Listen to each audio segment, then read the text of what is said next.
What's up everyone, it's Endymion, and unless you live without internet, you're probably aware that Barbie is releasing in theaters this weekend. It looked to be a really fun summer blockbuster that could finally be a movie that doesn't talk down to its audience. But unfortunately, it looks like Barbie is soaked with nuclear levels of wokeness, like to the point that it's unreal. This is disappointing since I did want to see the movie, but unfortunately, whenever a piece of media talks down or attacks its audience, my money is revoked from supporting it. Also, I'll be using game footage featuring female characters, unless you just want to stare at this picture of Barbie for 10 minutes. Anyway, regardless, it looks like Barbie is gearing up to have one of the biggest openings of 2023. And to be honest, it was a masterstroke in marketing on Warner Bros.' part, hiding just how woke this movie really was. Especially since by the time people start realizing it, tickets have already been bought and theaters will be filled. Unfortunately, it seems that the fall of identity politics and third-wave feminism entertainment is nowhere near as dead as we'd hoped,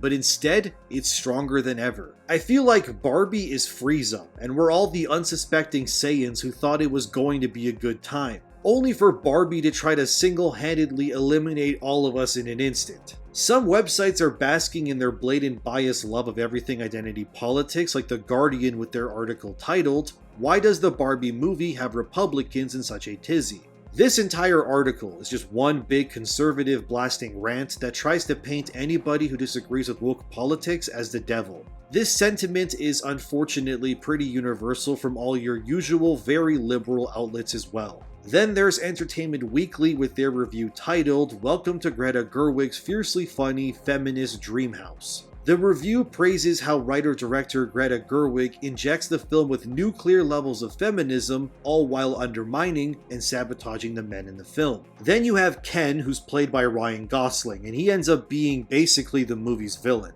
as he goes from a slave-like accessory to Barbie's existence to entering the real world and seeing how much power and authority men have, only to want to bring, as the film puts it, the patriarchy back to Barbie land.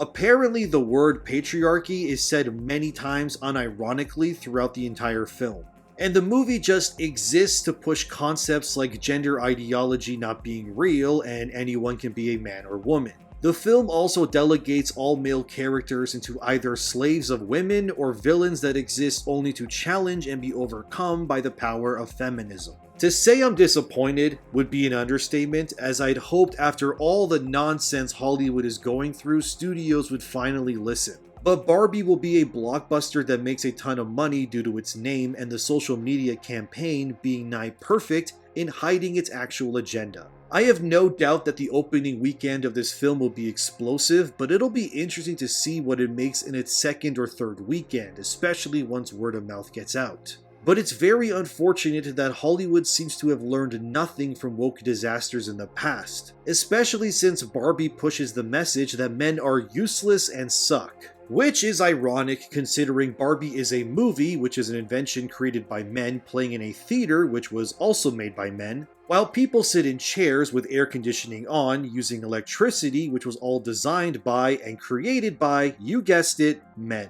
Basically, Barbie is shitting on men when without men, the very world Barbie and its creators hate so much wouldn't even exist to begin with. Feminism has rotted the modern woman's brain to such a degree that they have run out of things to be upset or oppressed by. And a lot of their made-up problems like the patriarchy and being paid less, which is not real by the way, are just social constructs pushed in order to feel oppressed in a world where their lives are more free and convenient than ever before. Ask yourself really, if women were paid less, then why even hire men? Companies would be stupid to hire someone who costs more if women cost less, but they don't. It's almost as if it's not real, and when you factor in the very real data that confirms that women take more breaks, vacations, and things like maternity leave, they make less money because on average, they don't work as often as men. And that's not me being woman-hating either. because it's not like I'm some gender reaper flying through office buildings forcing women to not work. It's by women's decisions alone that the data speaks opposite to their opposed subjugation. But I don't think many are ready for that conversation right now. Anyway, like history repeating itself, the very privileged and oftentimes annoying, unself-aware third-wave feminists point to men as the source of their problems. Even though, like I said, everything they use to live their very comfortable lives is kept afloat and functions solely due to men by a large margin. Okay, I just saw Barbie and I'd rather watch Life Size. Never in my life did I think I would see a movie and Michael Cera was the best part of the movie. Holy shit, that was bad. All the rumors are true. It's all about matriarchy and tearing down the patriarchy. Barbie doesn't love Ken. Men in Barbie land are idiots and it's bad. It's so bad.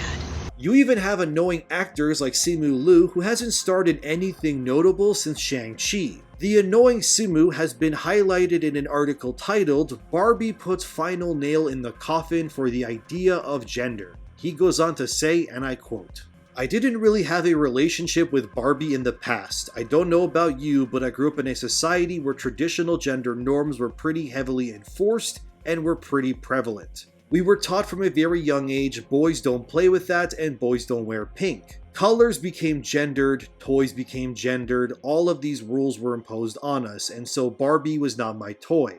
That's like on the other team. I'm so glad this movie exists because I really think it just puts that final nail in the coffin of this very heteronormative idea of what gender is and what it is and is not gendered. How can you make a color gendered, you know? Over the course of this movie, I've seen, been around, worn, and played with more pink than I ever thought possible. And it was so great. It's so great to be free to express yourself in all of the ways that you feel like you want to. Not to feel like, because something is attributed to a certain gender or a certain idea, you can't also do that.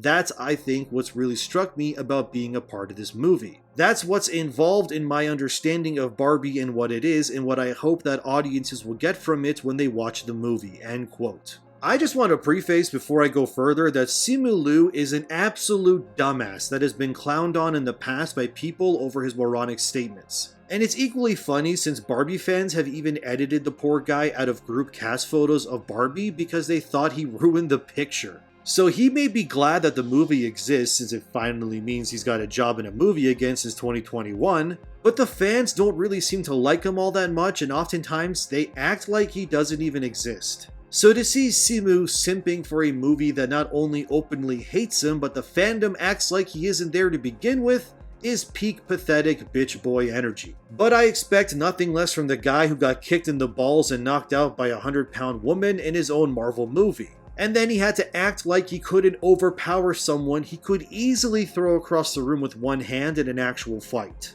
Hollywood, of course, is the land of make-believe, but it's getting tiring to see men getting ruined and oftentimes diminished in order to empower women. Especially when many of the top movies of the past few years, like Mario, Top Gun Maverick, or Spider-Man No Way Home, all feature strong male characters that stand shoulder to shoulder with their female heroes instead of whatever the hell Barbie is doing. People, for the large majority, are sick of woke nonsense being fed down their throats. If you're a frequent listener of the channel, you already know my disdain for these idiots.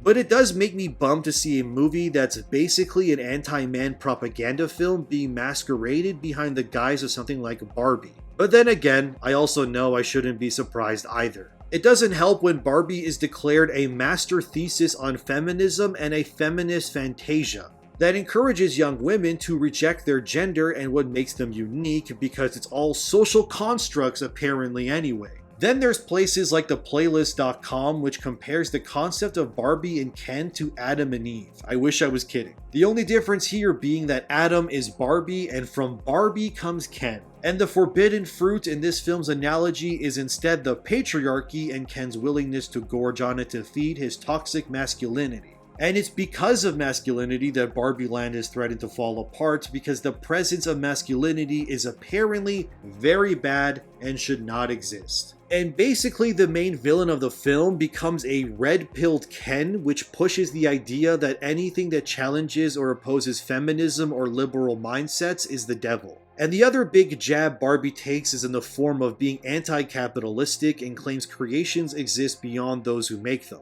And while this may be true, it's equally ironic given that Barbie exists to line the pockets of the very people promoting a film about how awful they are. I also find it hilarious how woke feminists hate and attack masculinity. Yet you can find a dozen articles of these very same women complaining how they can't find a masculine liberal man to date. And that the only men who have the qualities they look for in a partner are, funnily enough, usually conservative and based. It's almost as if the core concept of liberalism devalues and emasculates men into becoming nothing more than pathetic yes boys who lack any backbone or strong male qualities. And it's why whenever I see a feminist charged piece of media, you can always feel the lingering phantom-like pain of despair these feminists feel as they live corporate jobs with failing love lives. Cause all the men that align with their ideologies are about as masculine as the lipstick they keep in their purse. Then there's base takes on Barbie like Hollywood and Toto.com with their article titled, "Woke Barbie Drowns in Feminism Lectures." The article goes on to say, and I quote, "Gerwig along with collaborator Noah Baumbach have an agenda to push that drains the joy from their creation time after time. And it starts from the opening minutes with a cringeworthy close-up of the all-female Supreme Court. Feminism, empowerment, down with the patriarchy. Every time the film gains momentum, it pauses to make a mini speech. The characters can't move beyond these moments because there's always another minutes away. It's the perfect encapsulation of woke storytelling. The agenda TM matters more than the narrative and mustn't be denied. Barbie could still offer powerful points about sexism in the Western world with a less heavy-handed approach. Show, don't tell. Instead, it tells and tells until the story has nowhere to go. That leaves a finale brimming with poorly choreographed fight scenes, dance numbers that make no sense, and conclusions that feel almost anti-human. This movie hates men so much it hurts. Even a key character's husband is emasculated in his fleeting screen time by both his wife and daughter." End quote. Oh yeah, also the film features a mother and daughter who held Barbie in the real world, and the daughter is your typical woke feminist libtard who hates men and corpse. With the feminist daughter yelling about anti-capitalism and how companies have ruined everything and they're fascists in a movie about plastic toys that want you to buy more plastic toys once the movie is over. Likely made by children who are pushed into slave labor to feed the very corporations that promote these woke idiots. Then you have Issa Rae, who plays President Barbie, who also thinks it's no problem that men aren't equal, and I quote, "I think a Ken for me is just kind of there. I think a Ken is just a great accessory. That's what I loved about Greta's imagining of Barbie, is that the Kens are just supplemental characters to these Barbies, while Barbies can do everything Kens are there to kind of support and not necessarily have their own story. And I think that's not necessarily a negative thing. It's incredibly strong for men to be in supportive roles and to support the greatness that is women or Barbie." End quote. But it's clear the film does not promote men as being strong because they support women, but rather that men should be subjugated, otherwise they'll create war and ruin utopias unless women are in power, like in Barbie Land. As you can see, the film's entire underlying message is simply that women good, men bad, and that gender doesn't exist. The patriarchy is all men's fault, and the world would be a better place if only women were in power. Even though a study in 2017 proved that throughout history, women rulers launched 27% more wars than men. So the idea of having only women ruling the world would result in the most cutthroat world imaginable. Like, come on, you and I both know multiple women who talk behind other women's backs all the time. How many women do you know that have become friends and turned into enemies multiple times? The reality of movies like Barbie and the messages that they push are unrealistic and ridiculous in the end anyway. Because a world devoid of men would be nothing short of apocalyptic to the well-being of women. Without men, there is no world. There is no one to maintain all the things that you take for granted. But it doesn't surprise me that movies like Barbie and institutions like woke Hollywood are still pushing that gender isn't real and that men are pointless. Because in the end, they want us all to be as replaceable and fake as the Barbie and Ken dolls they used to make millions. And that's why, my friends, I will not be seeing this movie. Thank you for watching. Let me know what you think as always. Subscribe for more content in the future. Comment below what you think about this whole thing, and have a great day. I'll be bringing you more base takes in a world gone insane, and until then, I'll see you in the next one.